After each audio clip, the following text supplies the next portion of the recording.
The thoughts, opinions, and general overall shade thrown on High at 9 News are those of the individual speakers and not those of High at 9 News, its audience, or its advertisers. The statements made do not constitute medical, legal, or financial advice, and for advice tailored to your specific situation, please consult with a licensed professional.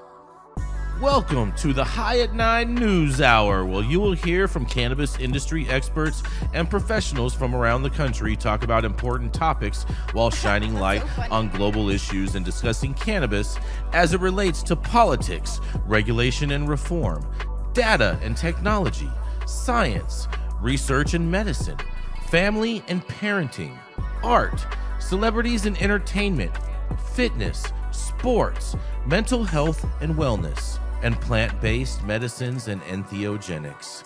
Together, we are building a stronger community, fighting the stigma and creating change. With your host, Jason Beck, joined by special industry expert correspondents from around the country, and daily antics brought to you by Cannabis. Coming to you live every Monday through Friday at 9 a.m. Pacific Time and high noon on the East Coast. And thank you all for getting high at 9 with us.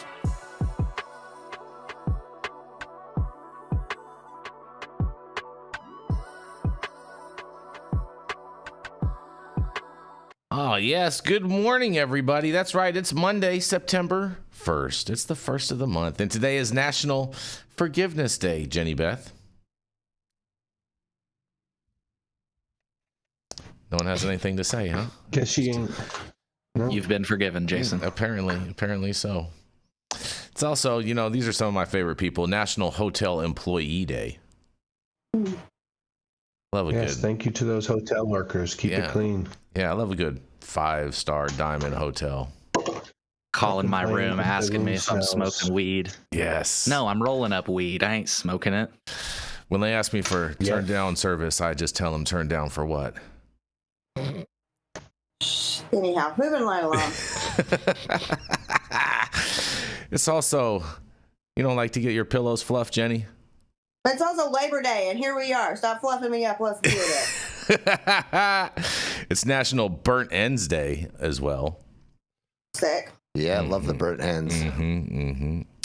I don't understand this day. I think this is kind of really weird that they even have this day. National Acne Positivity Day.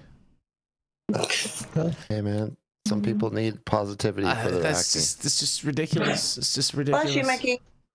My dog just sneezed. Hope y'all heard that. We did. That's a liberal holiday if I ever heard one. Exactly. It's also National Pastor's Spouse Day. Pastors' wives? Yeah.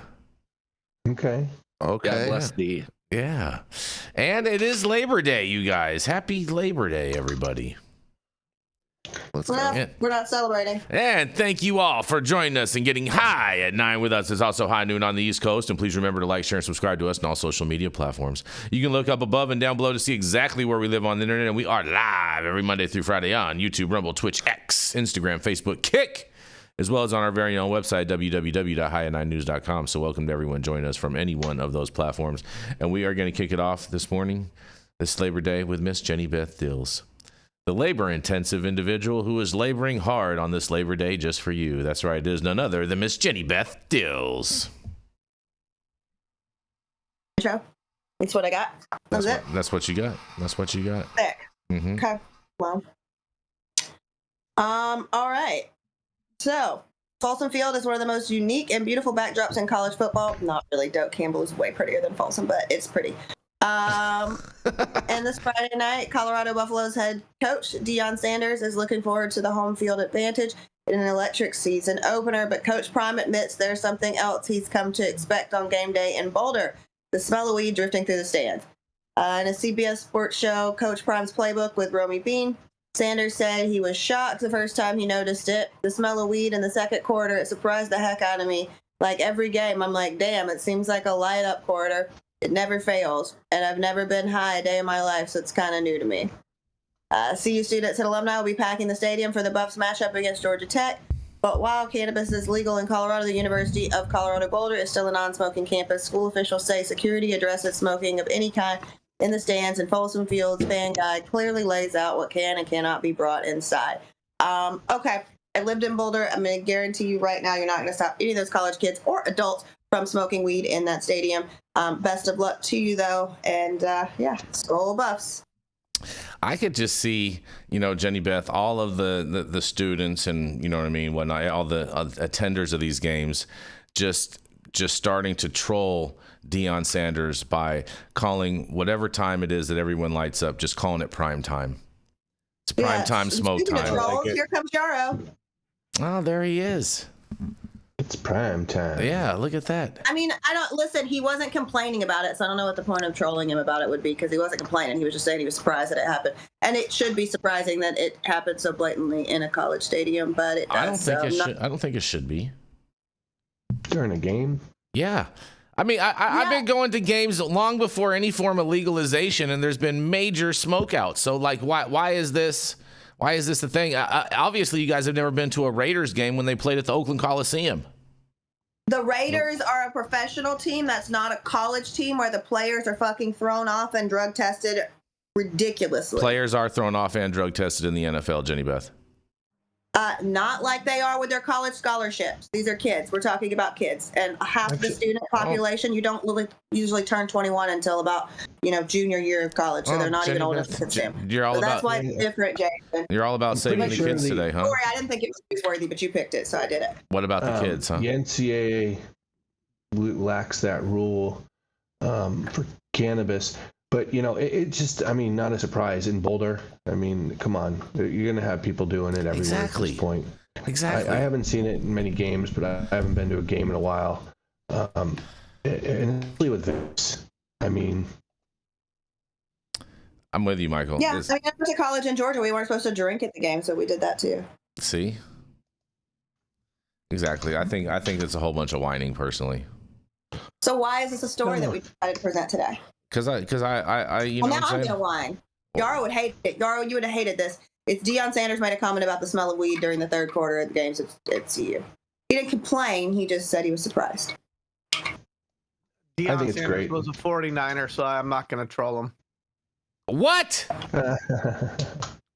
There you go. Are you serious? Remember his immense contributions to the San Francisco scoreboard. Thank you very much. Yeah, that's true. That's true. And I wasn't there. I didn't go deep on the comment or something, but is it a comment about the change in society? And would we have smelled beer and vomit in the stands 15 years ago? And is this just the way in which attendees, he's not saying the college players are enjoying their attempts to recreate at a stadium? I don't know. Yeah. And you know what he was before he was a Niner? I do know. An Atlanta Falcon. He was Atlanta Falcon. Alabama. That is much more newsworthy. Deion Sanders smelled weed one time. He was an Atlanta Falcon before that, Jenny Beth. He was a Florida State Seminole, is where he played college ball, which he would have had to done before he played in any professional league. It's funny how even when somebody is not disagreeing with you, Jenny, you still try to argue. Yeah. I didn't want to argue. I just want to point out that we beat Alabama on Saturday, 31-17. Go Noles. You should have just said that. That's a story too.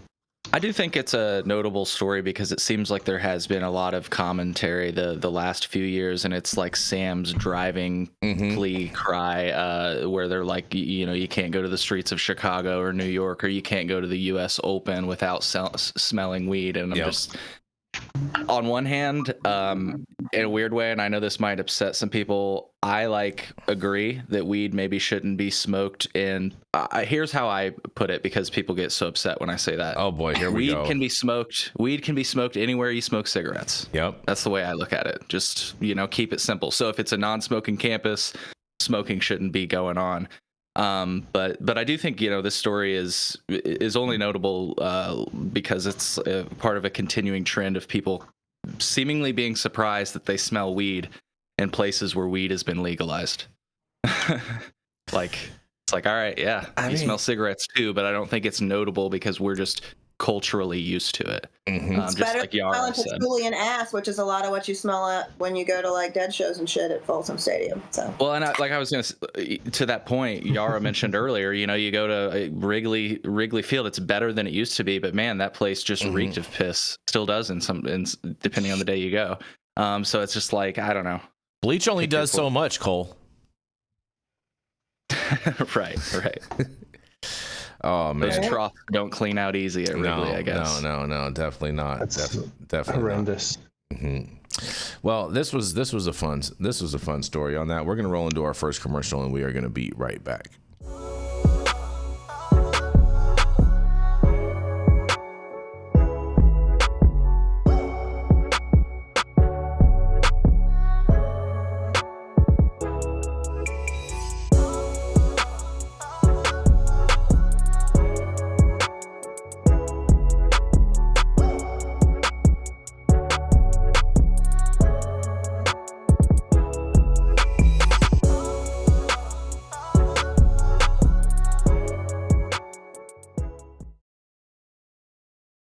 Introducing you the way you are. And we are back, Yarrow. Yarrow, you don't need to fret. Okay, I promise we got you covered, buddy. But we're gonna keep this train rolling. We're gonna roll right into Mr. Cole Preston. He's the founder of Chillinois and the podcast, and loves to troll, smoke, and consume Delta 8 THC in the great state of Illinois. It is none other than Mr. Cole Preston. Jason Beck and folks at High at 9 News, thank you for the warm and perhaps slightly inaccurate intro. But Stop it! It's 100% accurate, bro. I don't smoke Delta 8. I dab it. Oh, okay. All right. I mean, anyways, speaking of Delta 8, potentially, NPR, I believe it's a local NPR outlet out of Texas. Let me double check that. I was wrong. It's KUT News, reliably Austin, or as Jason Beck refers to it as the ATX. No, First of all, stop folks, it. I am Cole from thecolememo.com, and once again, we're talking about how today, I believe it takes effect. Texas is banning the sale of THC vapes, starting under a new law, which was Senate Bill 2024. The measure makes it a Class A misdemeanor to sell or market any vape containing cannabinoids, even those that are technically legal under state or federal hemp laws. The cannabinoid vape ban was tacked onto legislation that initially only targeted e-cigarettes disguised to look like pens, pencils, smartphones, or other products found in schools, which, gotta say, those devices sound pretty cool for an adult, not for a kid, of course. The stealth devices, that sounds cool. Anyways, the law also prohibits selling or marketing vapes that contain alcohol, never heard of that, kratom, kava, or mushrooms. So if you're vaping on alcohol, kratom, kava, or mushrooms, you will not be able to do that anymore in Texas, or at least you won't be able to purchase it legally. It also outlaws vape products made in China or in any country designated as a foreign adversary of the United States. It's interesting. Again, offenders could face up to a year in jail, fines up to $4,000, though possession itself is not prohibited. That I find notable. If people are wondering how, I think it's just you can't make possession of a federally legal commodity illegal, though you can regulate the sale. So if you're wondering how that's the case, that's my speculation on the matter, but we'll ask the panel what they think here in just a moment. Lawmakers push the bill forward as a way to keep discreet cannabis vapes out of schools, while critics warn it will only drive demand into the black market and cut adults off from safer alternatives. Shops like ATX Organics, one of Jason's favorite shops in Austin, that's a joke, spent this week clearing out vape inventory before the law takes effect. Staff there say vapes are the most convenient and cleanest way for many consumers to inhale cannabinoids. Owner Brandon T., I don't want to mispronounce Brandon's last name, emphasized the quality control of their in-house cartridges, which used glass heating coils instead of cheaper ceramic or cotton hardware. He and others in the industry argue the bans remove a regulated option while doing little to address youth access. So supporters of the bill highlighted testimony from parents and students about the widespread vape use in schools and concerns about mental health effects tied to heavy THC consumption. The measure passed the Texas Senate with only one dissenting vote from Senator Molly Cook of Houston, who objected to criminalizing workers behind the counter. Governor Greg Abbott had already vetoed a broader ban on all THC products, but Another sweeping prohibition, Senate Bill 6, is now under consideration in the House, and its fate and whether or not Abbott will strike it down again remains uncertain.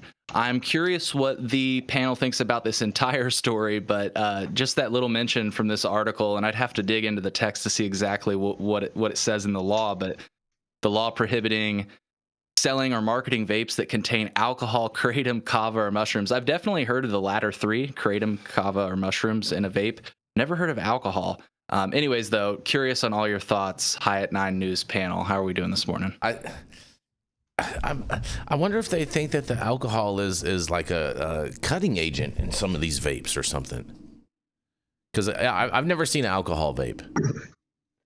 So, I have met some people in Florida that have. I'm sure you could do it. Like alcohol inhalers. I mean, you can turn alcohol into a vapor and inhale it, but like, how much alcohol would you need to inhale to feel it?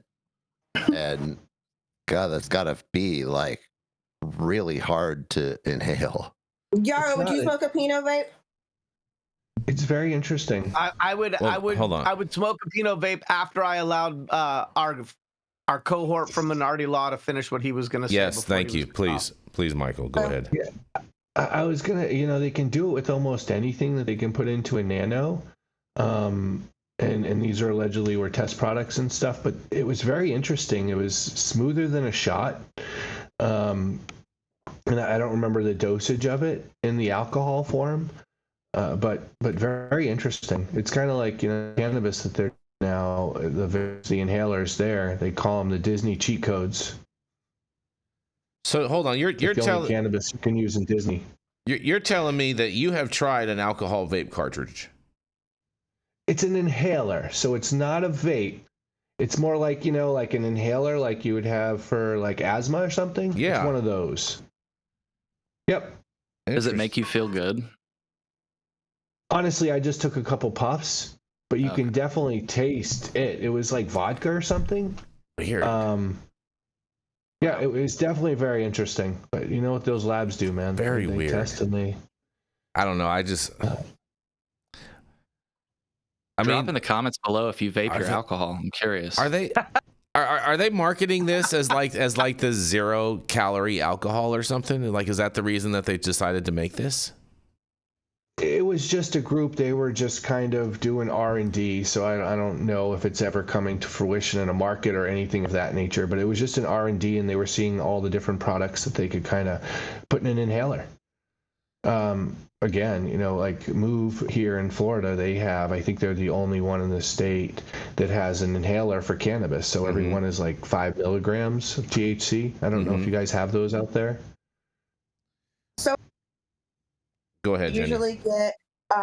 They usually get pulled very quickly because they are considered a medical device, and so those are usually ruled out. It's happened in Colorado. It's happened in California. Every time somebody's like, I have this idea, we're going to do an inhaler, I'm like, pause. Please Google the other companies who've done an inhaler already before you spend your money on R&D, before you spend your money on packaging, before you drop something that will very quickly be pulled from the market. Well, they've had them for really for years here in Florida. So here's my question. I didn't mean to take us on so much. I definitely found the alcohol vaping thing. No, it's okay. It's okay. I took us on that tangent. But what I'm curious, like, do you all think that this is a sign of what's to come in Texas? That it's just a matter of time before they ban the rest of these hemp-derived products, like this vape pen thing just sailed through. That's sort of what the story ended off on, mentioning that these bills are coming back around. It's unclear whether Abbott would veto again. What do you all think? I think I'm gonna say number one. Go ahead, John. Jason. Oh no, go ahead, please.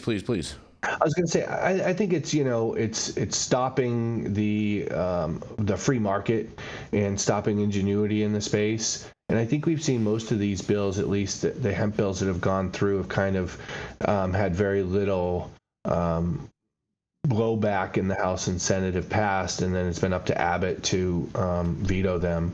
So I think that he's going to veto it again. I hope to save that hemp industry, but I think it's very interesting that they're just trying to limit certain products, and they don't actually even know why. I don't think. Yeah, no, I agree with you. I think there definitely are going to Governor Abbott is going to come through and veto any type of like overall ban. You know, he already stated he wants some strict regulations. It doesn't make sense to have total bans. But I think this ban on the vape is for other, you know, not naturally derived cannabinoids. Am I correct on that? This is like for this would be for like Delta 8 and things like that don't naturally occur in the plant. Am I correct on that, or am I totally off? This just says vapes containing THC and other hemp-derived cannabinoids like Delta 8. So yes, I think it's an everything, any cannabinoids that you're vaping. If I may, please, Yarrow. I think the industry has left itself vulnerable because most vape products are not built to medical device grade standards. And I think that we've seen efforts in Texas to rein in intoxicating cannabinoids, no matter which plant they come from. And the last time they weren't successful, so this time they're coming with a different angle. This different angle is about delivery systems and the safety of those delivery systems. And I think, unfortunately, they're going to have a little bit more of a lane to run in with this because a lot of these things are not built to medical device grade standards.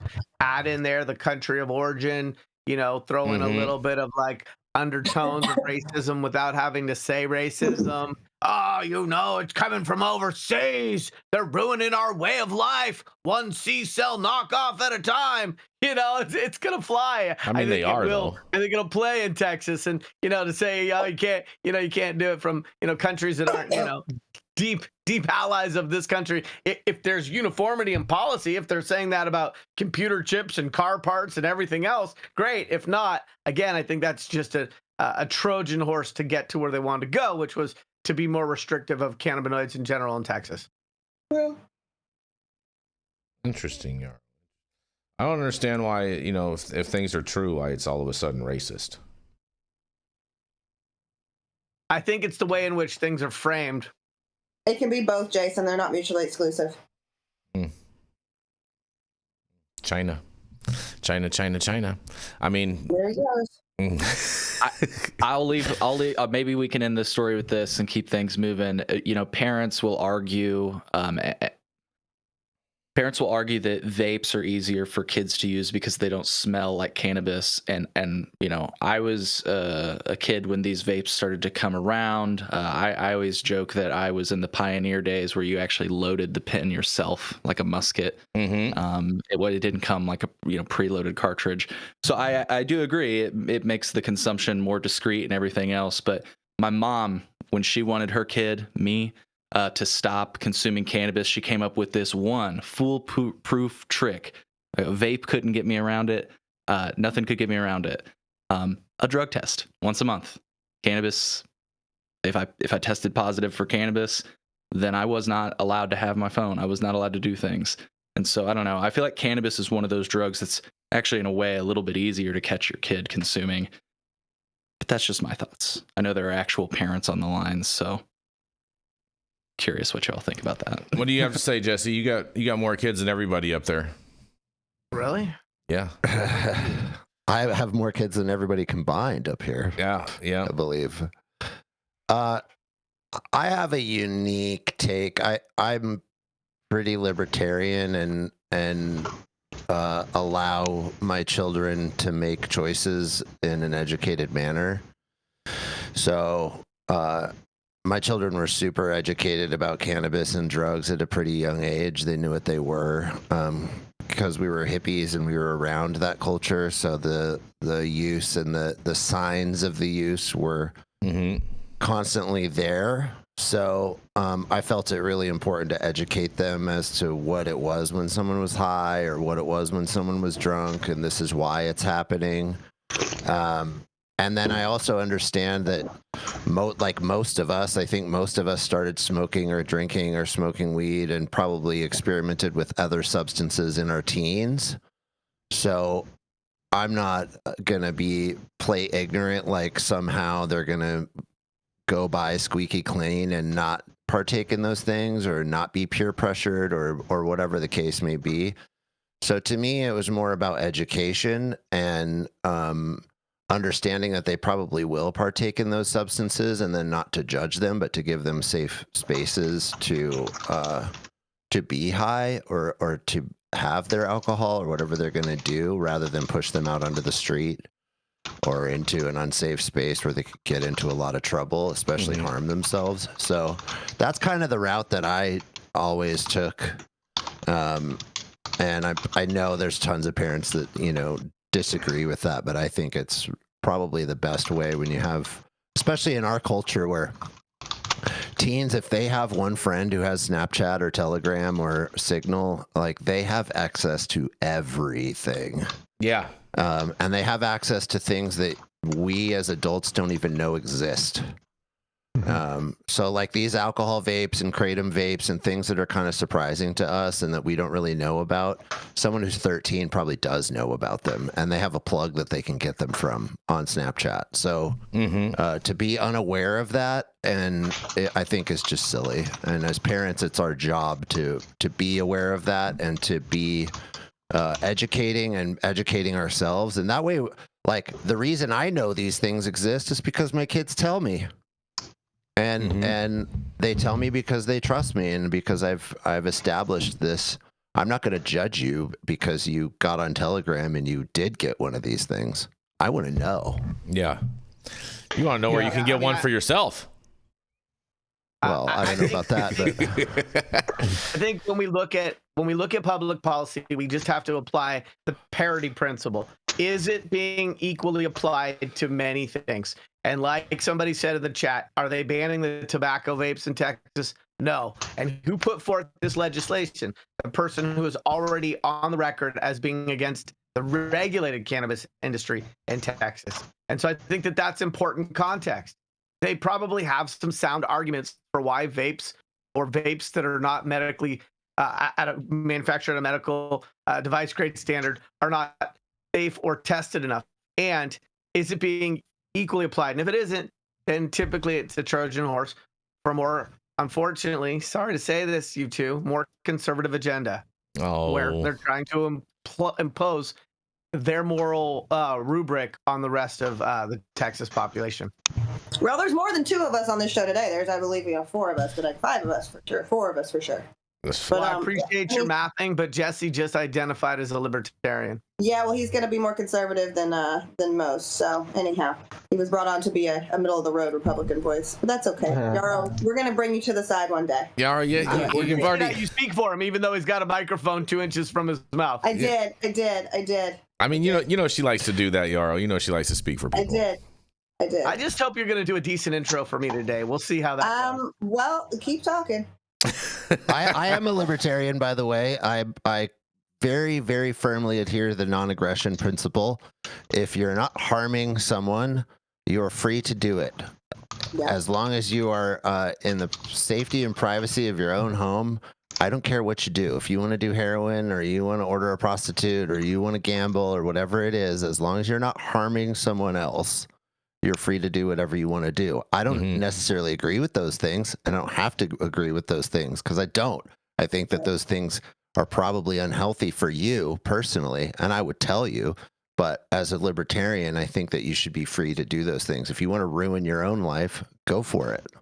Fair enough. But I think it's do no harm. What he meant was it has to be a really solid introduction. I think I think back on this story, it's interesting because it makes it a Class A misdemeanor to market or sell any vape containing cannabinoids. And so this is actually going after the retailers as opposed to the actual consumers. And it's saying that the penalty carries up to 1 year in jail and a fine as much as $4,000. Mm-hmm. That part I think is good. I mean, this is where there is harm, right? Because the type of hardware that's being used is introducing heavy metals and all kinds of other things into these vaporization systems. Yeah. Then the types of inputs that are going in, whether you don't know if it's actually kratom, maybe it's some weird Chinese research chemical that says that it's kratom because it supposedly gives an effect like that. You don't know what the inputs are to that. And these things can cause severe harm to your body over time. So for companies to just create these things and then distribute them to bodegas and 7-Elevens and whatever else smoke shops where you can just buy them freely. Here in Spokane, I can go to the local smoke shop and walk in, and there's all kinds of crazy stuff for sale in the smoke shop that, to me, I'm like, how are these things even legal? I don't understand, but they're just selling them. Jesse, and I know for a fact they're dangerous. Jesse, this is the thing. This is the thing, though, okay?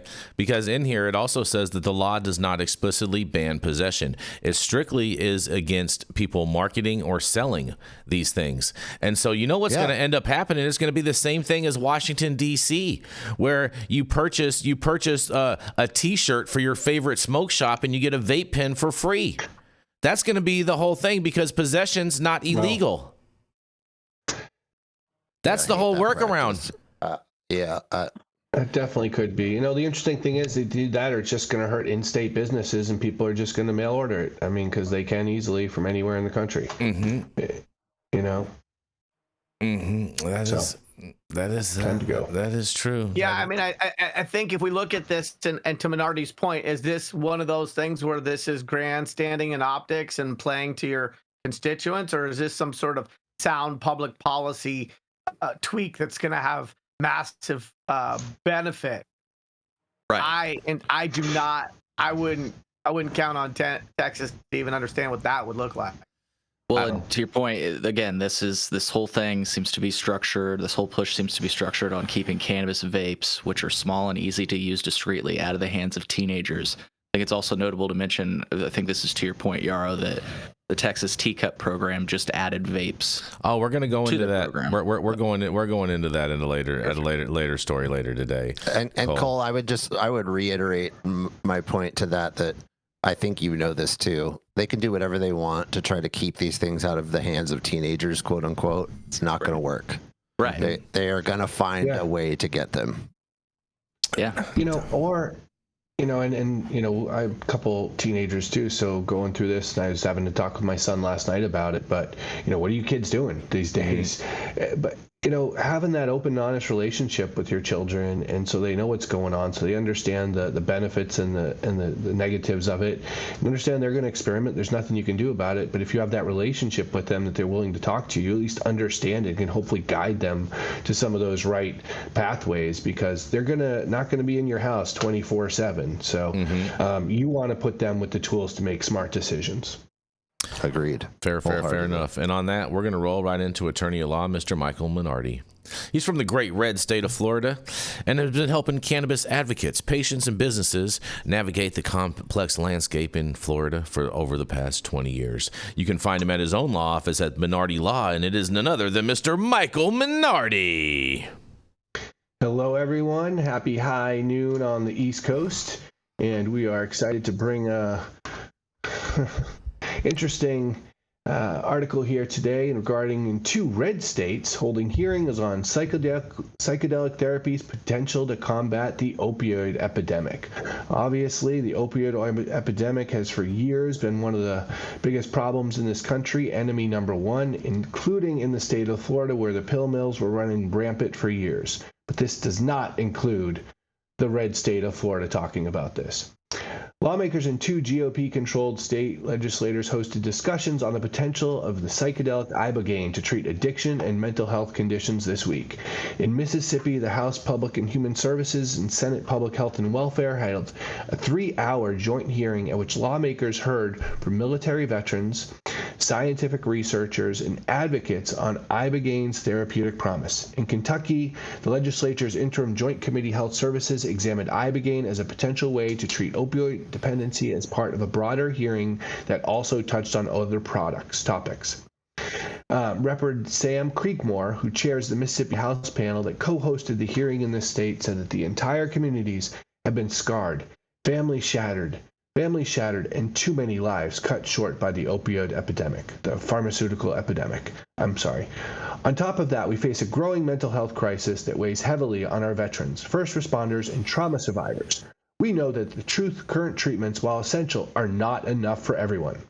He said at the Thursday hearing, our responsibility as policymakers is not to embrace new solutions blindly, but neither can we turn our way from credible science or from testimony from those who have found hope where hope seemed lost. Creekmore, who recently authored an op-ed for Marijuana Moment about ibogaine, previously said the hearing was meant to help form legislation. He's planning to introduce legislation, which he said is largely modeled after a bill that passed the Texas legislature as when signed into law in June. That measure will create a state-backed research consortium to conduct clinical trials on ibogaine as a possible treatment for substance use disorder and other mental health conditions. The ultimate goal of the project is to develop the psychedelic into a prescription drug with U.S. Food and Drug Administration approval. Americans for Ibogaine CEO Brian Hubbard told Mississippi lawmakers at the hearing that the objective here is to develop ibogaine as expeditiously and as efficiently as possible through the creation of a single, unified FDA trial that will involve multiple states across the country. Creekmore wants Mississippi to allocate $5 million to support the effort to conduct the trials on ibogaine. Thomas Recor, director of the State Department of Mental Health, medical director, spoke at the hearing, telling lawmakers that it is clear that ibogaine has enough potential to justify further studies. Meanwhile, in Kentucky, lawmakers on Wednesday heard a presentation from a GOP senator who wants to invest state resources into research on ibogaine's potential to address opiate addiction and other mental health issues. Senator Donald Douglas, Republican, who's also a doctor, said the current clinical treatment model that has been used for decades just ain't working. He told colleagues he plans to file legislation during the next session modeled on the new Texas ibogaine research funding law. Nothing that he's part of a consortium of lawmakers from about 15 other states who are coordinating on the issue, the Lexington Herald reported. In 2023, Kentucky officials had considered a plan to use $42 million from the Kentucky's Opiate Settlement Fund for psychedelic research, but the effort, spearheaded at the time by Hubbard of Americans for Ibogaine, when he served as the chair of the Kentucky Opioid Commission, fell apart after he was replaced by the newly elected state attorney general. Governor Andy Beshear on Thursday urged caution about ibogaine, saying it can cause really significant reactions, and a lot more research needs to be done on the psychedelic. You don't tread lightly into something that we can be powerfully or potentially be damaging. This is what the FDA is for. This is what they ought to be researching, he said, according to the Herald leader. Like the FDA doesn't regularly allow drugs that cause suicidal thoughts, death, or massive side effects. Come on, buddy. Let's make sure that we're just looking at the next bright, shiny object, but that we're recognizing the hard work, the structure we have in place, which has done so much to help our people. Meanwhile, the federal level GOP senator recently said that he's confident that under Trump, lawmakers will help secure alternative treatments for military veterans, including psychedelics. Veterans Affairs Doug Collins recently touted his role in promoting psychedelic access for veterans with serious mental health conditions, saying he opened the door probably wider than most ever thought possible. Collins raised the issue in a cabinet meeting with the president, saying we're going to do it right away while advancing clinical trials investigating ibogaine, MDMA, and psilocybin. Last month, the secretary also reiterated that he's very open to expanding access to psychedelics for veterans for therapy, emphasizing that he's intent on finding a way to cure people with serious mental health conditions and not just treat their surface-level symptoms. Collins noted that VA, either internally or through private partnerships, is actively conducting about a dozen clinical trials, including one based at VA Bronx Healthcare that's investigating MDMA-assisted therapy. During the interview, Collins was also shown a clip of Navy SEAL veteran Rob O'Neill, who killed Osama bin Laden, talking about his theory that the federal government has intentionally avoiding providing access to psychedelic medicine because cures are less profitable than long-term treatments. I'm going to tell you right now, this Secretary of Veterans Affairs, myself, I want to heal people.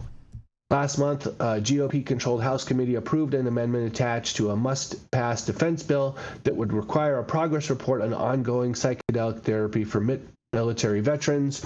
There's been other bipartisan support to discuss pathways for psychedelic medicine for PTSD for veterans. And Reps Lou Kuro of D.C., Democrat of California, and Jack Bourbon, Republican of Michigan, founded co-chairs of the Congressional Psychedelic Advancing Therapy Caucus, and said they had 3 productive conversations about advancing psychedelic therapy for veterans. So this continues to be something that goes on and continues to be that we've been touching on throughout this year on psychedelic experiences and these different studies that have been coming out in the movement, both on the state and federal level. Also, obviously Kennedy has spoken out about this, and our new Surgeon General, Mrs. Means, has as well. And I think that this is great because these red states continue to do so. I hope we can bring something like this to Florida with such a large population of veterans. As part of our nonprofit, we do health and wellness retreats for veterans, and I think this is just great to see this happening in these two states specifically. What do you guys think about tripping out? I think Jesse should take this first. Jesse's our resident ibogaine expert over here. I wouldn't say that I'm the ibogaine expert, but I do know a lot about Brian Hubbard. He's the champion of this, and it's kind of funny to see that he's going back to Kentucky and going toe to toe with Andy Bashir, who Kentucky was originally, that's where Brian Hubbard's from, and he was actually serving as a lawyer. I forget his position with the AG or something like that. He might have been the AG for a little bit in Kentucky, and he tried to make Kentucky the first state to open a state program. So he created this whole pathway for this to happen in Kentucky, and Kentucky turned it down. So with the help of Governor Rick Perry, Brian turned to Texas, and Texas, as we know, for those of who watch the show, we know very well that Texas did pass that and now has $100 million going to build an ibogaine center. So that's the fulcrum point at which this whole thing is swinging. And now you have these other states like Mississippi and Kentucky who want to get involved and be leaders as well. So, but Andy clearly still doesn't get it. So that's kind of funny to watch, but super proud of Brian. He's, the Americans for Ibogaine and his organization, they're just marching across the land. Ibogaine is a great substance because you can't use it recreationally. So there's really no argument for it being a street drug. It's not something that is fun. It's not enjoyable. I've never heard any anecdotes of someone who's done it, who has come out and said, oh yeah, I want to do that again. They never do. But it's also a life-changing experience, and it's something that you can only do successfully in a medical setting. It's not something that anyone should do on their own. It's very dangerous. You can have a heart attack from doing it, and there's counteractive drugs that you need to have on hand in case you do go into cardiac arrest. So it has to be done in a clinical setting. So that is part of why Ibogaine is such a great fulcrum point substance for being a medical treatment. Is that one, it's one or two treatments, and it has what we would call a cure. It's curing people from opioid addiction. It's curing people from PTSD. It's curing people from alcoholism and other addictions in one or two sessions. And there's no danger of those people like going out and buying Ibogaine on the street and becoming addicts of a new thing. So that's part of it. The other part is that it so specifically is being targeted towards veterans because it really, really, really helps them the most. And they're an underserved population in our country that we all should care about. And so those three things coming together is just making this a really powerful wave in the plant medicine war. So it's awesome. And I'm really proud of Brian. He's the guy. Definitely follow him on social media and follow what he's doing because he's really great. Yarrow, what do you have to say on this? You're on mute, Yarrow. I'm on mute. Anybody operating their keyboard should do that as well. I can hear it. So you got to consider sort of the broken paradigm we're in. We're hoping that the people who, for the most part, allowed the opioid crisis to flourish are now going to be helpful in solving the opioid crisis, right? Like they all point to the opioid crisis, but unless they're new to their jobs, they were on their jobs when that happened and occurred and was allowed to continue to the detriment of the United States citizens. So it's hard for me because I'm not sure that you can be both the procuring cause of problems as well as the catalyst for solutions. I think we have, three bigger issues, and the bigger issues are our healthcare system for profit in general is the laughing stock of the world. It is not enviable. And while you can talk about the amazing medical professionals at some of these esteemed institutions, the fact that so many people go bankrupt over getting sick in this country, it probably the most change could be had in this country by figuring out how we can fundamentally revisit the way in which healthcare is done. The second is the VA.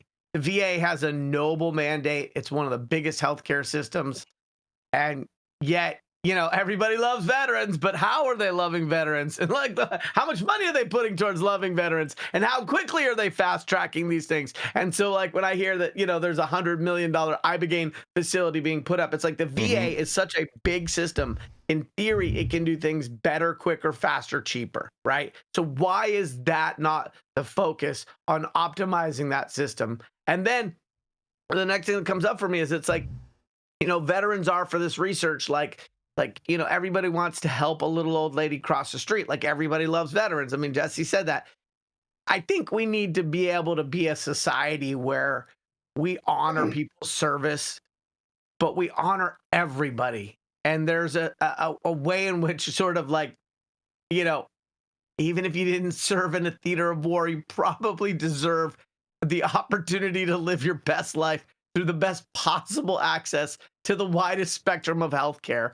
And I don't know that this administration is really the one to help with that. I mean, I get that Kennedy wormhole Mr. ex-heroin addict is is open to some things like talking about dyes and food and whatnot. But we really need to stop for a second and pan that back. And I'm not saying that Biden was particularly great on this either, but our healthcare system is broken. It's broken in the private sector. It's broken in the VA. There are countries around the world that have a much higher quality of life, that have much higher life expectancies, that have much lower infant mortality. And they're not doing it the way we're doing it. We're finding this grand, profitable way to, as the SEAL team member that was quoted in this article, a grand, profitable way to keep people sick. And so I think if we don't think about those bigger structural changes, one-off treatments, one-off plants, one-off opportunities to provide some care are going to be sort of washed away because we haven't really dealt with the foundational the cracks in our system, the big, massive gaps in how we approach keeping people healthy, happy, and living a long time. Ooh, I would push back on you a little bit, Yarrow. I think that change is made on the edges. I don't think that it's easy to just go in and change fundamental structural things. I think that this kind of change, where we're talking about a cultural shift, where people can see that there's a plant medicine that literally is curing people almost overnight, going from addict to non-addict. That's a cultural shift that can happen, because then people's perceptions can change, and then people can understand, oh, healthcare isn't what I thought that it was.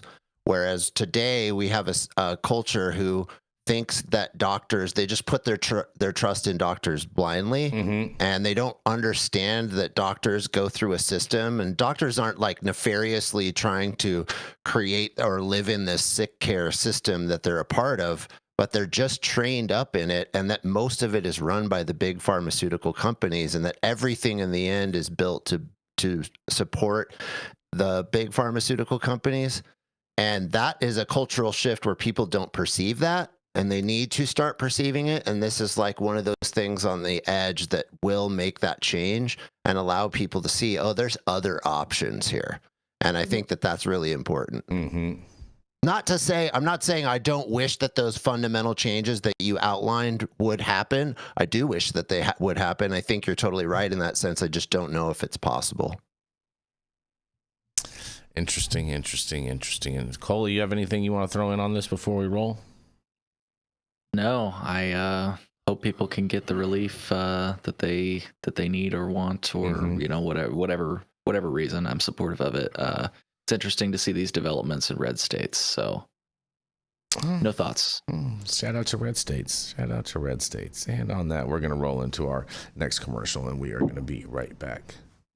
Every legend has a humble beginning. In world news, leaders are gathering today for the annual summit. I want to tell you something, Che. The government is watching us through the television. Oh, John. Look, right there. They're trying to hack into my TV box.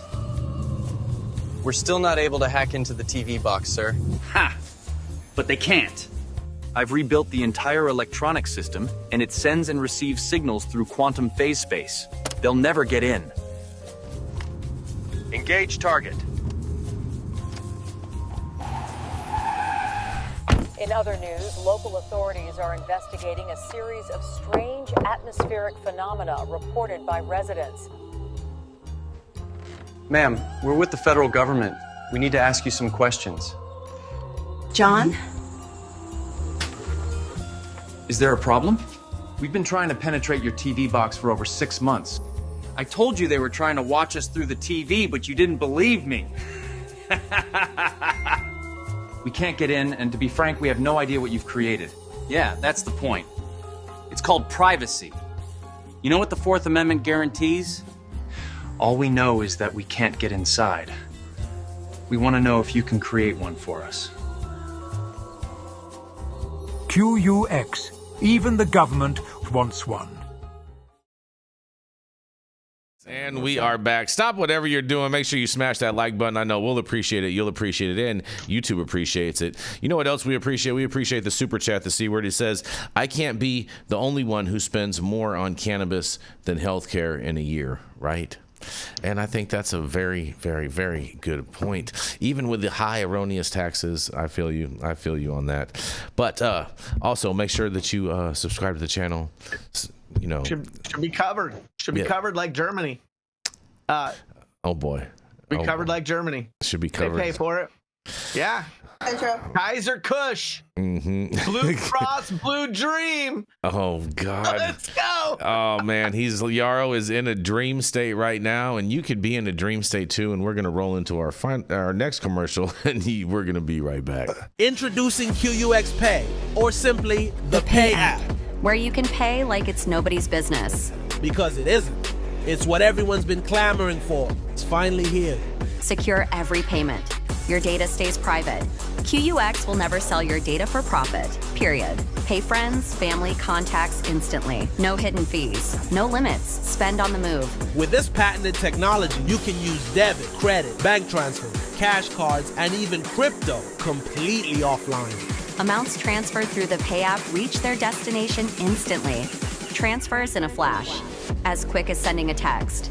No more waiting around like crypto. Are you ready for the future of payments? The state of the art for money is finally here. Data privacy and security protocols trusted by militaries and banks worldwide. QUX Pay, the Pay app. Available as an app and point of sale system, personal and corporate accounts available. Go to QUXPay.com and start using the Pay app today.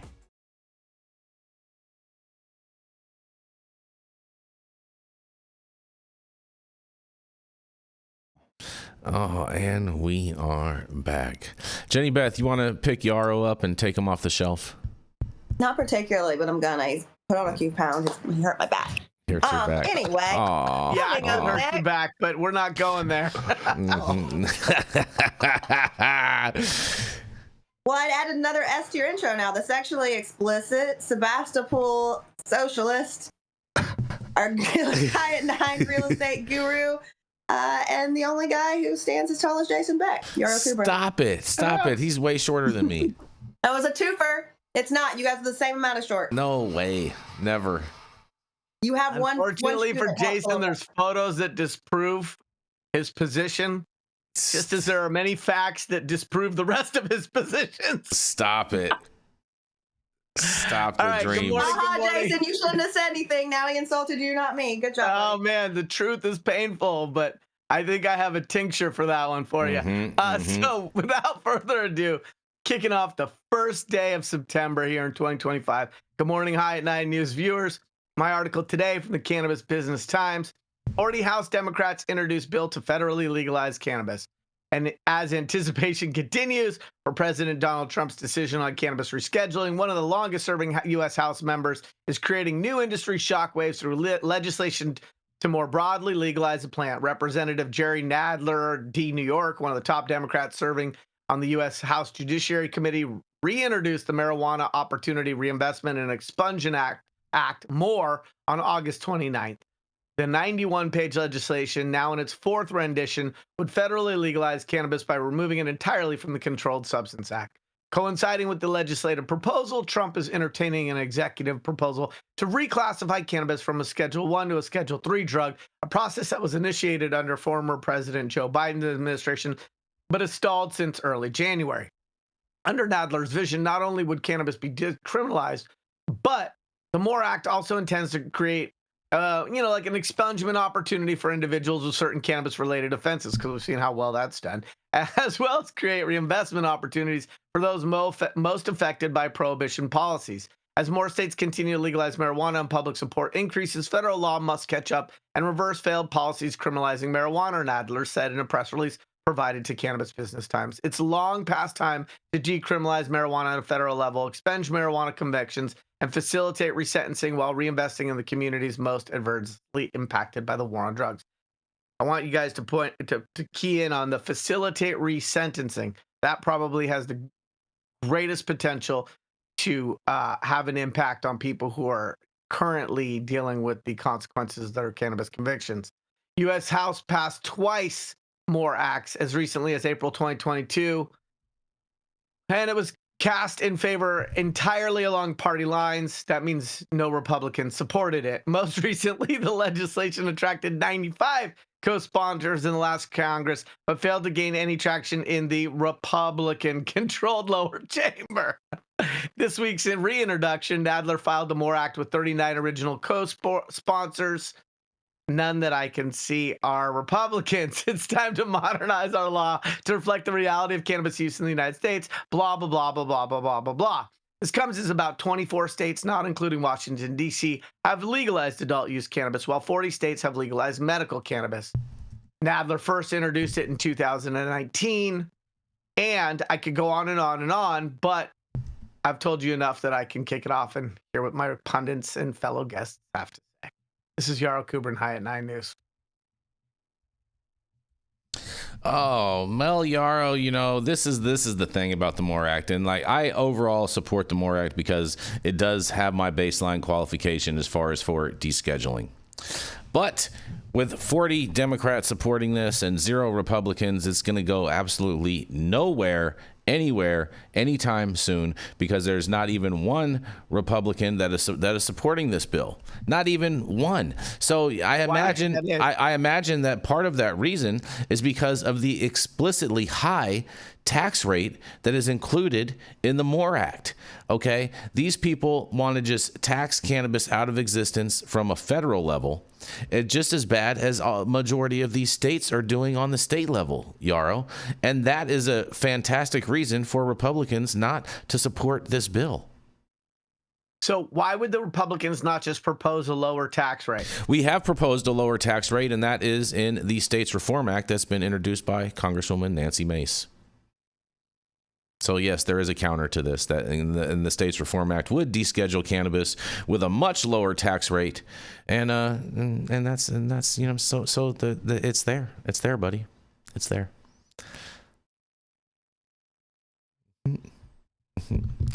But I do appreciate that they introduced the MORE Act. We do want cannabis descheduled overall, and so anything that beats the drum is good. But if anyone thinks that this bill is going to go anywhere or has any high hopes for this thing, they're living in Alice in the Wonderland, and they need to go and sit and talk with a caterpillar. This is all just kabuki theater.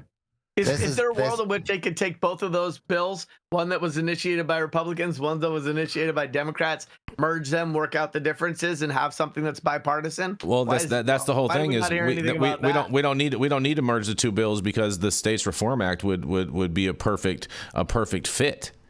And so there's no need to merge the two bills. The only time that bills merge is when you have a Senate version and a House version and it goes into a reconciliation period.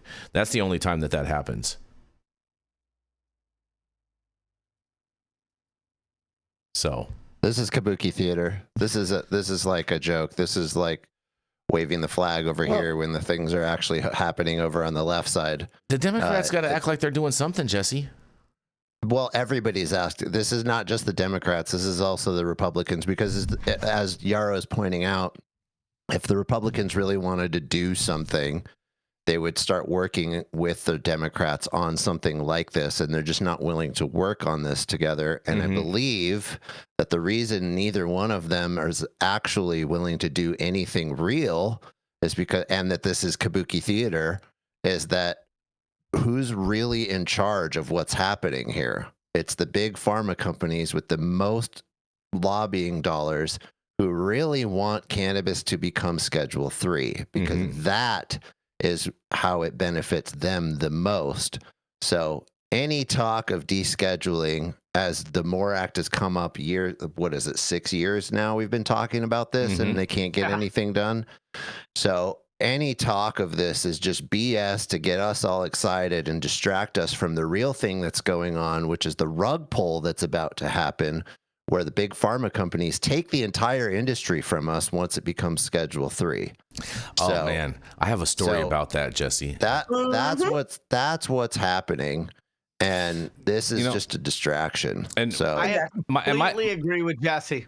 I could not have said it better. And Michael Minardi has a different assessment, but I'm sure that we'll go into that when in my final story. He has a different outtake, Jesse, in regards with Schedule 3. He's a little bit more optimistic than we are on this.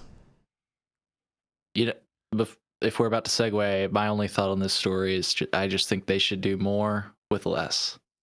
Oh, I see what you did. I see what you did there, Cole. That was pretty well. So cute. far, they've been doing less with more. Yeah, I was hoping somebody would come up with that. You have any? You nailed it. You want to throw anything in there, Michael or Jenny? I agree with Jesse. Okay. Yeah. Wholeheartedly. And we are going to get absolutely ass fucked out of this. Sorry, that was a little vulgar. It's an off day. A little vulgar? That's another day in the office for you. Oh wow! First of all, anyhow, Yarrow, that's not my position at the company. But okay, we're not talking that explicitly. Head out of the gutter. Head out of the gutter. Yeah, we're for sure losing the industry. Schedule 3 is going to take it from us. So if we don't find a way to do this, like look at Texas, if they want to say that they're the example of how the government moves, then let's look at the fact that they're not getting anything fucking accomplished, and we aren't either. Yeah, I'd say on this, I think it's, they both want to take credit for doing nothing. So instead of working together, to kind of come to a compromise, they're just both like, oh, we want to do this. We want to do this. Oh, we can't just come to agree on something. It's just pure stupidity and government rhetoric to keep all of us fighting against each other. And this drama still going on, still feeding law enforcement, with clients and jails and the prison system, and exactly that, the pharmaceutical company with being able to still treat patients with poison instead of nature. Fair enough. And on that, we are going to roll into our final commercial, and we are going to be right back.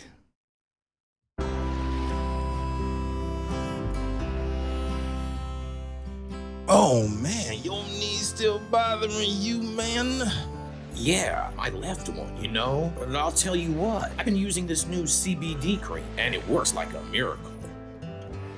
CBDs? I done heard about them CBDs. I was out there on them Twitters the other day, and I heard they get you high as a kite. Well, not this stuff. This stuff is tested. Every batch, all the way through, pharmaceutical grade, and in a GMP certified facility. So you're not going to have to worry about flying high. GMP certified? I might have to try some of this out. Where I'm even find this? You go directly to aimhighhemp.com and they will ship it to your door right away. Test it. It's not a name, it's a promise.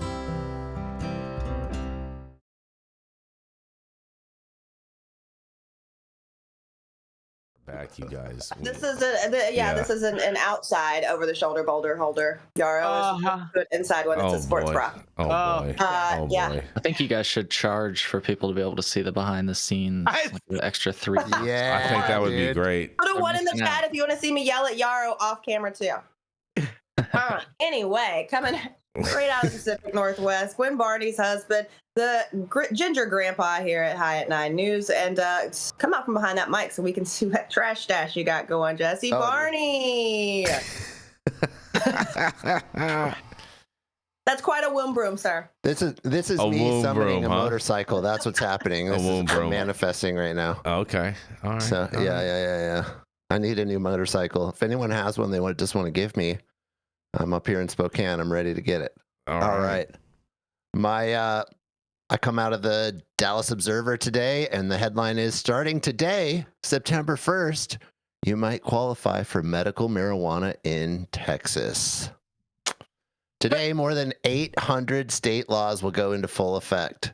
The education system will bear the brunt of most of the changes approved by the 89th Texas legislature, but the state made major headway in other directions. While a possible THC ban has been a primary focus of both the regular and special sessions, which we have covered a ton on this show, thousands of Texans can now gain access to the Texas Compassionate Use Program, the state's version of medical marijuana. The TCUP program, initially launched in 2015 in a very limited capacity, made only accessible to patients with intractable epilepsy, a condition that is non-responsive to anti-seizure medications. Since then, the program has been expanded to include autism, cancer, and all epileptic conditions and other neurodegenerative disorders, but with more additions almost every session.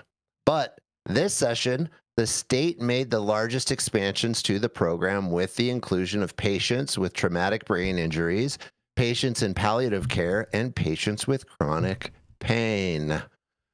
Hip, hip, hooray for all my chronic pain friends out there. What a relief for the many, many patients who are turning to opioids to treat their severe and chronic pain to now have the opportunity to purchase and use medical cannabis legally right here in the state of Texas, said Heather Fazio, director of the Texas Cannabis Policy Center. This is going to improve the quality of life for so many people and their families. We're just so grateful to see that we have been finally able to broadly expand the compassionate use program.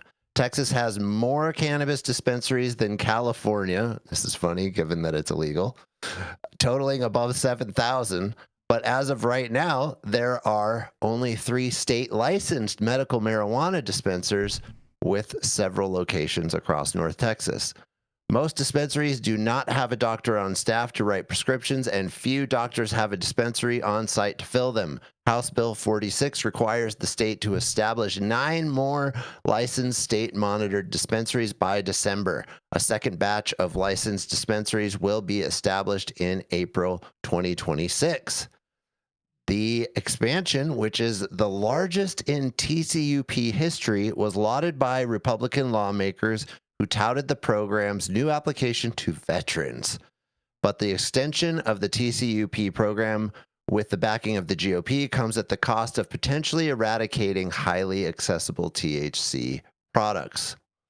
Quote, there really have been such mental aerobics that have been going on to demonize one sector of the industry while elevating another, said Fazio. The bottom line is that cannabis shouldn't be illegal for anyone, and the fact that our state has been depriving patients of medicine for more than a decade, depriving patients access to this medicine for decades, is unconscionable. While enrolling in the TCUP program is now much easier, it's not as simple as going to your primary care physician and asking for a prescription. Firstly, a physician registered within the compassionate use program has to prescribe the treatment for a qualifying medical condition. There are bundles more registered physicians than licensed dispensaries, so finding someone who can write the prescription isn't a huge burden, but it's not safe to assume any doctor can do it. A physician must register the prescription within the online database used to track and monitor prescriptions, the Compassionate Use Registry of Texas, before a dispensary can fill it. But once the prescription is logged, any resident of Texas with the proper diagnosis, no matter the age, can use medical marijuana as an acceptable and legal treatment. Texas really does it uniquely different than any other state. Dariush Austin Zamariri, a store manager at one of the only doctor-owned spots that serves TCUP patients, Thrive Apothecary in Fort Worth, told The Observer in May of 2024. They really do treat it like it's any other medication that a doctor is writing a prescription for. Well, this is good news, despite the fact that Texas is one of the hardest states that we're trudging along in this war against the war on drugs. And it's not perfect, but it's better than it has been. So I'll toss it back to my fellow correspondents and see what they have to say. The teacup program goes into effect today, and this is the same reason why the vape situation goes into effect today too, Jesse. When it says 7,000 dispensaries, those are hemp, right? Yeah, they definitely don't. No, they only had like 5 dispensaries in the state of Texas that are medical, that are under the medical program. But all the other ones are hemp distributors. Yeah, they're just hemp stores. They're just smoke shops. And their current plans to increase the medical marijuana brick and mortar dispensaries takes it to a whopping, I think, 26 or something like that. Yeah, but they added 9 more, dude. Yeah, nine more. They added 9, and then they're allowing all of those to be able to open up satellite stores in each of the different counties throughout the state of Texas. So then what bothers me is the very strict logging of every single thing. I mean, it almost seems like it's anti-HIPAA, where you have to be logged into this system in the state. There is no HIPAA when it comes to cannabis, Jesse. HIPAA doesn't count for cannabis. Yeah, but on the medical side, when it's medical, that's what bothers me. It still doesn't count because it's a controlled substance. I think it all depends on what state you're in, but it should. Because any medical records absolutely would. I don't know about all that, Michael. What are you saying? What are you saying? Can you please elaborate on this? So I think it's probably more of a state-by-state issue as far as how those registries are. I know all medical records are HIPAA protected here in Florida, including medical cannabis records. Mm-hmm. So I think that maybe it's a state-by-state basis, but fundamentally, I think there's a pretty clear argument that when you go to a doctor and you get evaluated or treated for anything that is, medical. And again, doctors can talk to people about it, but where the Schedule I comes into, and this is from the Walters v. Conant case from years ago, they have a constitutional right to talk to patients about medical marijuana. They just can't help them get it, right? So, I don't know. I disagree. Interesting. I think the HIPAA problem comes in where it's, it is a federal situation, right? So it's not that the information is not privacy protected, because it absolutely is, but it's who's beholden to HIPAA, right? Like if I go and tell somebody Jason Beck's personal medical business, I didn't violate HIPAA because I'm not beholden to HIPAA. But wherefore, if his doctor had gone and told them his business, then the doctor is not violated, because doctors and medical facilities, like hospitals and things like that, are beholden to HIPAA, whereas dispensaries are not. Admin is not. Dispensaries aren't beholden to HIPAA. So Jason, technically you were right, but you didn't know why, so I was helping you out with that.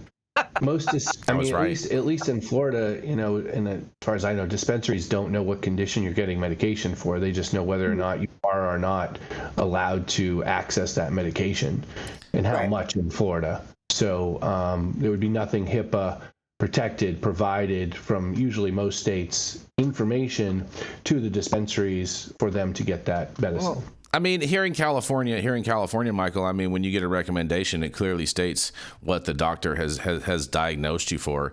You know what I mean? And I imagine that's going to be that would be the same thing in Texas. And so therefore these facilities would have that information. Mm-mm. What do you mean? It does either. I'm gonna go get mine right now, Jason. I'm gonna show it on camera. I'm gonna get mine from like 10 years ago. I have plenty of doctor recommendations, and they all state what the condition that the recommendation is issued for. Hold on, I know exactly just because you have one that deviates from that just makes you an outlier and not the Here's the an even overlayer. better one, Jason. Do you know where I got my recommendation from? It was when you were renewing yours and you're like, do you need yours too? Same fucking doctor. Be right back. No. But isn't that a difference between getting in what your recommendation says, because you then get a card? So when you go to law enforcement or anything like that, or the card is dispensary? optional. The card is optional. The card is an optional step if you want to go for it. It is not a required step.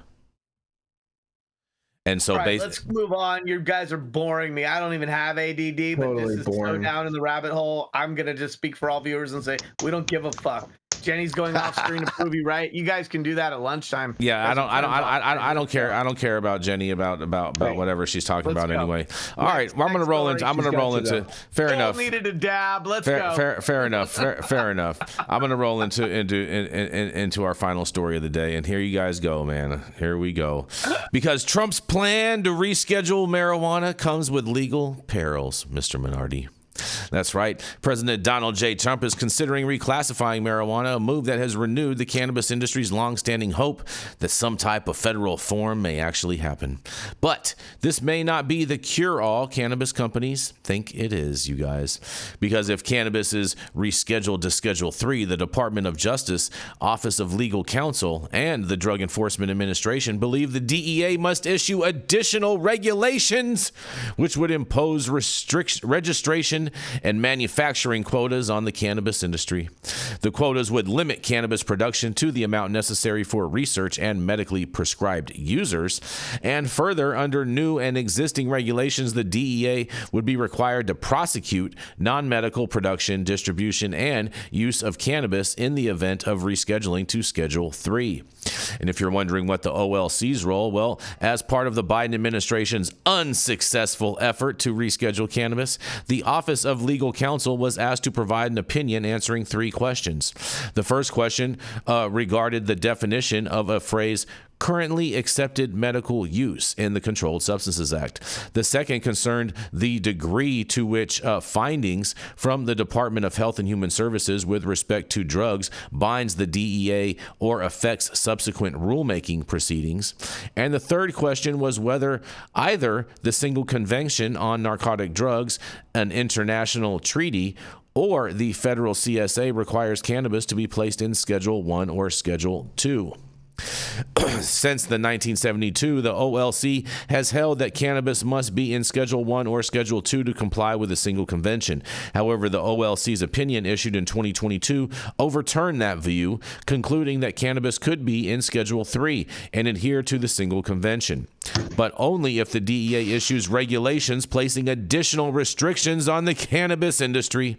The OLC's opinion described the additional restrictions and the DEA registration and licensing requirement for medical cannabis manufacturing, distribution, export, or import.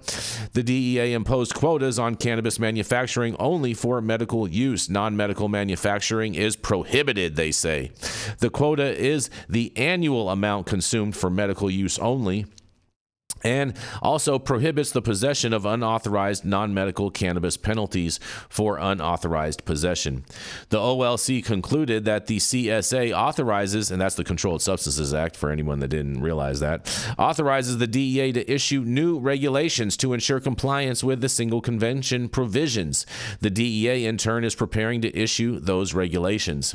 The agency in May of 2024 proposed a rulemaking notice and said the DEA will consider the marijuana-specific controls that would be necessary to meet U.S. obligations under the Single Convention and Convention of Psychotropic Substances in the event that marijuana is rescheduled to a Schedule 3, and will seek to finalize any such regulations as soon as possible. But there's a modest gap between Schedule 3 restrictions and the Single Convention, because Schedule 3 permits only medically prescribed cannabis, not adult use cannabis, and compliance with the Single Convention requires permitting only medically prescribed use of cannabis. For example, when Germany legalized adult use cannabis in 2024, most observers concluded it had violated the Single Convention. The U.S. could turn its back on the Single Convention, as well as there are no real penalties for doing so, but that drastic course of action has yet to be discussed in connection with rescheduling.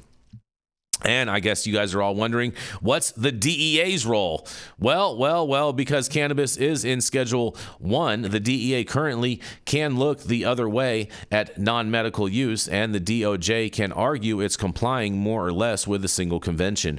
But with Schedule 3, the DOJ believes new mechanisms will be necessary to maintain treaty compliance. So the DEA would be compelled to enforce the new regulations limiting production to medical use and even criminalizing non-medical sales and possession, and we've seen it with ketamine, for example. The DEA may also be reluctant to provide licenses for cannabis companies that are involved in non-medical cannabis commercial activities. With marijuana as a Schedule 1, cannabis industry advocates can claim there should be no federal criminal prosecution because cannabis has medical uses, and the Schedule 1 classification was President Richard Nixon's fault and was racist and so forth. But with cannabis rescheduled as Schedule 3 after the appropriate public rulemaking procedure, those arguments vanish. The Schedule 3 classification criteria are satisfied only by medically prescribed cannabis, so sellers of cannabis products suitable only for the adult use market would be concerned. And they say, oh, you're going to enjoy this. Cave felis quad opetas. Beware, cat, of what you wish for. And I can't wait to hear what you guys have to say about this. Michael Minardi, I really want to hear what you have to say, because this totally contradicts your legal opinion on this, and I'm really excited to hear what you have to say about this. Yeah, I think it's the same rhetoric that's going along with everything else, that they're going to put it in Schedule 3 and it's going to be a Schedule 3 drug now. That all of a sudden it's like FDA approved. And I just don't see that happening. Because, I mean, and then part of that analysis was like, oh, well, then they would have to criminalize it. Well, so what are they not doing now? You know, I guess those riders would have to go away. So are they not supposed to be criminalizing something that's illegal now? The DEA has come out and straight up said that THCA flower is illegal marijuana. I haven't seen them go after one farm in the country for that. So I just think that this is much more rhetoric and dialogue that is just coming from a possibility, but not a place from actuality. Interesting. Jesse. You're on mute. Oh, you already know. There we go. You already know. Yeah. You already know. They said very clearly what the legal problems are. We've been talking about it forever. Recreational cannabis companies are going to be down the toilet. You're going to have to be a medical company. You're going to have to register with the FDA. You're going to have an FDA-approved manufacturing and distribution license.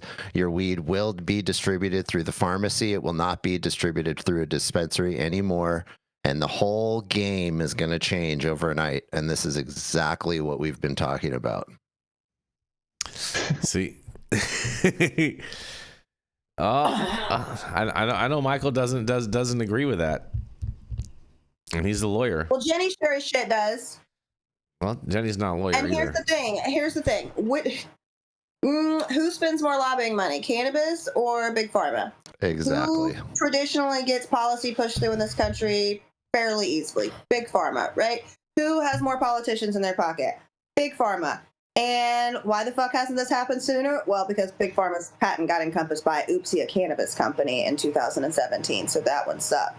I do think that this is all a play, and I've always said, like, we're not going to have federal legalization until the federal government figures out how to properly monetize it for themselves. And what better way to do that than their best buddy, Big Pharma? I'd like to hear what Michael has to say. I think that's where Jason was going with it. Thank you, Jenny. Yeah, I think he said he was going to disagree, but Michael didn't start speaking. And when you become a host, you can host. But today, you're a correspondent, and I wanted to get my opinion heard, too. Michael. I disagree. I think that's a very interesting conspiracy theory, and it could possibly happen. But I don't think the reality of that is going to happen. I just don't. I think all those things are inaccurate. I think that until it gets FDA approved, the FDA is still not going to be the regulating authority. These states are still going to be able to operate how they are. Technically, the treaty was broken when the feds allowed the first state in the country to legalize and sell legalized cannabis to adults 21 plus in violation of the CSA. So I just don't think that's all going to happen. And hopefully the Supreme Court will, make some rulings on some of these cases that are before it as well and further clarify this. But it's a Schedule I substance, and it's being allowed to be sold throughout this country in state after state pursuant to medical marijuana laws. And the next question will become, will that end up still being the same thing? Do we have a Reich-Gonzalez type of lawsuit on the opposite way, kind of like all the hemp companies are winning right now, right? Mm-hmm. All the hemp companies are allowed, all the legislatures in the hemp space are allowed to now regulate the hemp products, regardless of them allegedly being federally legal and not controlled substances in any way they see fit. And most of those cases have been being upheld under the police powers of the state. So I really think all those issues are going to come into play in this situation. But I think, again, it's going to be moved to Schedule 3 for the gun rights, for the 280E issues, and for things of that nature in an effort to reduce the aspect of it, allow pharmaceuticals and other companies to potentially get in and start researching it. And I know you're saying that they got the patent, but I mean, technically we have Marinol, which has been a THC-derived Schedule I substance. Schedule 3 or 4, I believe. Mm-hmm. Substance for years. Schedule 3. Marinol Schedule 3.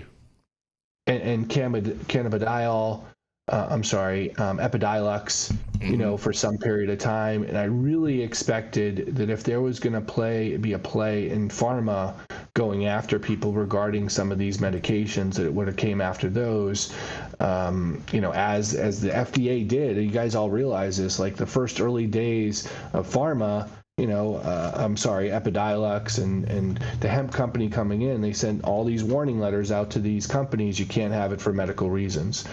Because this is an FDA-approved drug. It was in studies prior to Epidiolex, the hemp industry getting involved, and they did nothing with it. So I just think that this is, they're not going to take money out of companies' pockets. They're not going to, destroy people, I guess, unless they all sell out. But I just don't see that happening. So we'll see. Only time will tell. Hopefully this will get done, or something will get done to move the ball forward. But again, I said before, if this is our position on everything, we should be screaming at the top of our lungs as people who love this plant against rescheduling and for descheduling. We do every day on this channel, Michael. We do it. It makes Yara nervous when I scream. So. Mm-hmm. Not loud enough. No. We're all aligned on that. It doesn't make me nervous when you scream. I've become accustomed to how shrill you are. There's a difference between screaming and shrill. Screaming is an overt attempt to be incredibly loud. Shrill is just a state of being. Shrill. Okay, I'm really proud of you for using such a big word with such a small stature. I mean, if that's the best clapback you've got today, you're going to need to go back to the drawing board. Maybe go back to bed. Oh, that's right. You're still there. Yep, because it's comfortable. Michael, I don't really understand how you're viewing this, because there's already a very long list of Schedule 3 drugs that are very highly regulated and how they are manufactured. What's the difference between them? What's the difference between what? The Schedule 3 drugs and cannabis. What's the difference the ones between that you're saying that are highly regulated and things of that nature? I mean, in general, the difference is that you're talking about a whole plant product that we make right now, and that the Schedule 3 drugs that are on the list right now are very synthetically manufactured and refined. Yeah, they're single compound. Yeah, they're pushed down to single compound, and that's what I'm saying. So I don't understand how there's a high amount of regulation about how these drugs are manufactured and distributed, which is what I'm pointing at. And that if cannabis comes in as a Schedule III drug and is like the lone rebel that gets to act outside of that regulation, how the pharma companies that hold all of these other drugs aren't going to cause a huge uproar about the drugs that they've already done billions of dollars worth of regulatory work to protect. And that now cannabis as a Schedule III drug would basically disrupt that whole system, and they're just going to allow it. That doesn't make sense to me.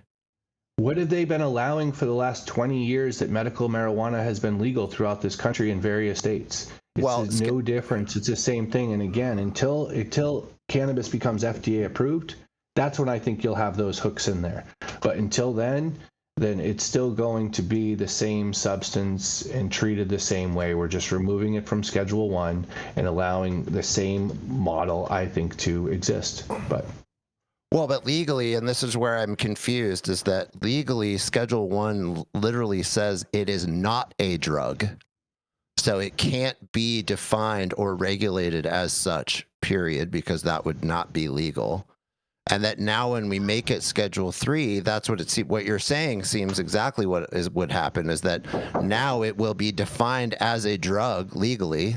And then that would mean that the FDA is required to approve it in some way. And otherwise, if it's not an FDA approved version of it, it will not be legal. And there's precedent for this. This happened with ketamine, right? So ketamine is a Schedule III substance, but there's only one FDA approved version of it, and that's Spravato, which is the nasal spray esketamine. So you can't get just ketamine from a pharmacy. You have to get prescribed Spravato, and then you can get Spravato, and that's the only version of it that you can get. All other versions are illegal. No, I understand the analysis of it, and cannabis is illegal under Schedule I. So, again, you're just basically saying because now cannabis is going to move from Schedule I to Schedule III, it's now going to all of a sudden be categorized in all those other drugs under the CSA when it's been excluded from the CSA, despite the fact of it being Schedule I and being proliferated throughout this country. So I understand 100% your perspective, but if we're not applying the same standards to cannabis as a Schedule I, why is it all of a sudden, because it moves to Schedule III, it doesn't get FDA approved again, it does not get FDA approved because it's a whole plan it can't, that all of a sudden all these rules are now going to take into effect and now they're all going to be enforced, when for the past 20 years, all the rules in Schedule I have not been enforced. That's my only thing, and I totally understand where everyone is coming from on this, but I just don't see that happening. Well, isn't that because it goes from a 1 to a 3 doesn't mean that it now has to comply with all the criteria in number 3, even though it has not been complying with all the criteria in number 1 for the last 20 years. So I think there would have to additional legislation, and I think there would obviously be some significant lawsuits by all of the companies who are currently in it saying you can't do this. But I understand how it could happen. Well, isn't that so? Again, not to beat a dead horse, but kind of. It's currently defined as not a drug. That is the one definition. And then the reason it's been able to operate outside of that is because it's not defined as not a drug. And then on top of that, you have the Rohrabacher-Farr Amendment. Medical use. Right, exactly. And I think that is just absolutely, I mean, that's a far stretch, and I get it. You can make those arguments. I just don't think the reality of it's going to happen. But we have two amendments that under Schedule I that are defending us, right? Which is two amendments, an amendment and a memo. You have the Cole memo. The memo doesn't do anything. The memo doesn't do anything. Cole does way more than the Cole memo. I understand that, but we have two pieces of political theater, at least, that are standing up and saying you can't do anything federally against weed because it's not a medical substance, right? So it has no medical value. The moment it becomes Schedule III, that all changes. Now it has medical value. Now it fits under that. No, it doesn't. Well, Jesse, I'd push back on what you're saying a little bit, because Rohrabacher-Farr specifically states, defines it as medical cannabis of what they can't go after. So therefore, there is medical in there under the Rohrabacher-Farr. Yeah, Right, that's again, contradictory. I agree just, with that. I just don't see it happening because of the FDA approval issue. If it becomes FDA approved, I think that may be a totally different game, because now you're dealing with, I mean, all the FDA approval substances, those companies have years before any other company can make a generic and stuff like that. So we're in a totally different world as to how this comes to be as an FDA product. It goes through the process, it gets tested and then released. This is something that's been available for 20 years for people in legal medical states, and it's either going to be big pharma coming in and taking everyone, or it's going to be big cannabis versus big pharma saying, hey, listen, you can't take away my right to sell this product. We've been a business operating under this state, under the laws of the state. So maybe again it goes back to a Rice and Gonzalez, and the states are fighting to keep their medical cannabis companies alive and saying, listen, we don't have to do what the federal government says under their police powers and right to regulate interstate commerce. I don't know what's going to happen. I just know my feeling on it. So if I understand you right, you're saying that until there's an FDA approved product out of the plant, aka, just as an example, let's say that a pharmaceutical company is able to create an FDA approved version of a refined CBD and THC or THCA. Once that happens, that's when they will bring the hammer down. Well, what I think, hold on a second, Michael. I think what Michael is actually saying is until there's an actual whole plant version that is made in a pharmaceutical setting is what he's saying. Because, am I correct on that, Michael? Yeah, because I mean, technically, then why isn't I forget the name, G Pharma, right? Epidiolex. Why haven't they gone after all these hemp companies over the years for selling CBD stuff? Why haven't they gone after, Charlotte's Web? I mean, that's the logic that we're looking at here. So now all of a sudden, all those companies are going to be dead because Epidiolex has been a approved FDA drug, which is plant-derived CBD for a long time, and they have drug preclusion. And they have drug preclusion on it, and same thing with THC for Marinol. Drug preclusion. Yeah, and I expected that was going to be the beginning of the big pharma's takeover of cannabis, because them saying, listen, you can't sell these products because we have an FDA drug approved with this. And that's what the law is, right? Yeah. So, well, they tried, but then the 9/11 patent came along that encompassed theirs, and then passed the test, which, it went through step 1. It did not go through step 2 because the company ended up filing bankruptcy, so there was an issue there. But that GW absolutely was trying to block everything, and that, unfortunately, their patent was for 90% or less, and then UCAN's was 95% or higher, anything derived thereof. It was a formulary patent based around the aqueous suspension of cannabinoids. And exactly, those are the type of patents that they have to do to prove and to get people out and to try to prevent these people from using these types of things. And I just don't see that pharma and these pharmaceutical companies are going to be doing that for all the different types of cannabis in the plant or elements in the plant. And I think as a whole plant, they can only do it if they can identify and isolate each one of those molecules in the plant to get it FDA approved. That's my understanding of how it has to happen. Which they could do and then rush all of that. Eventually. Yeah. Okay. I will say this, Michael. You are the only person after people with Epidiolex. Why haven't they gone after everybody? I don't remember. There was a whole legal fight about that, and there was a resolve. And I thought that it was because those are synthetic forms that are single compound, and the cannabis is not synthetic. I thought Epidiolex is not synthetic, and I mean, again, the FDA and the original when the hemp product started, 2018, the FDA was sending out letters to all of these people. I remember Arby Barossa at Green Roads at one point getting it and talking about it with him, but telling them that CBD was already a controlled substance and it was in research and development prior to any of these products that we're on, so it couldn't be considered a nutraceutical or an additive or anything like that, so that there was no mechanism for them to sell it, and it's been highly ignored from my perspective. But so is it a Schedule 3 substance, Epidiolex? Yes. I hate to say this, but I think Michael's making a very, very compelling argument. This is very rationally laid out. His calmness is an incredible contrast to my cohort Jenny, and When you're done texting, I'm trying to get you to react. But anyway, I think everything that he just laid out makes a lot of sense. And to his point, Epidiolex is not lab created. It's not an isolated cannabinoid from some sort of test tube or from burping it out of algae or anything like that in a laboratory.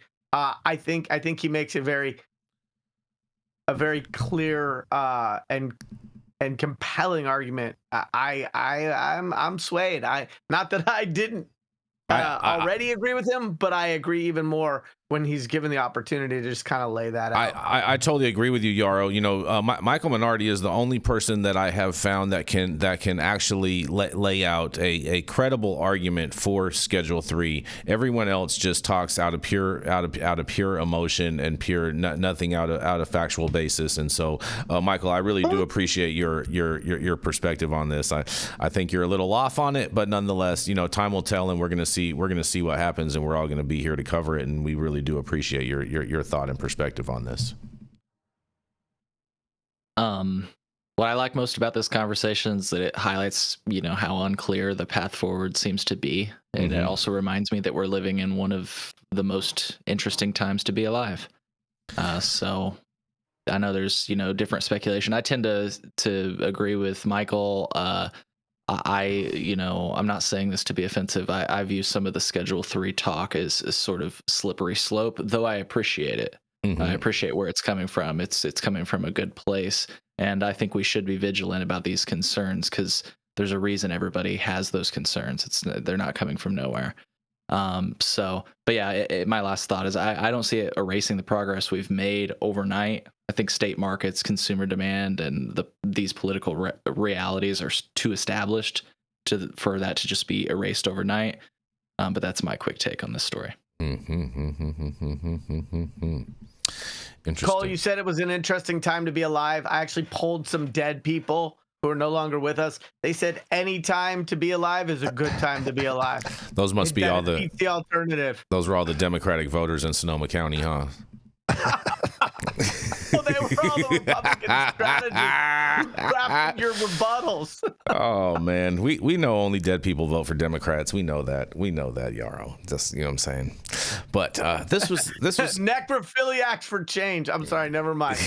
Cut my feed. Oh man, this was fun. Well, thank you all for getting high at 9 with us every Monday through Friday at 9 a.m. Pacific and high noon on the East Coast. And big shout out to our audience and supporters for tuning in daily and listening to the insanity that is the developing cannabis industry. And yes, thank you all. We hit over 100 viewers on today's show, and thank you all. We really super appreciate it. Please make sure you continue to share these episodes with all your friends and help us grow. Huge thank you to Catalyst Cannabis for helping us keep the lights on, and thank you to our correspondents for being absolutely amazing. Thank you to Cannabis Sativa L for giving us a reason to do this every day, and Cloud Media partners Elias and Kai are somewhere in the metaverse. And happy Labor Day, everybody, and thank you all for tuning in and getting high at 9 with us. We are America's #1 daily cannabis news show.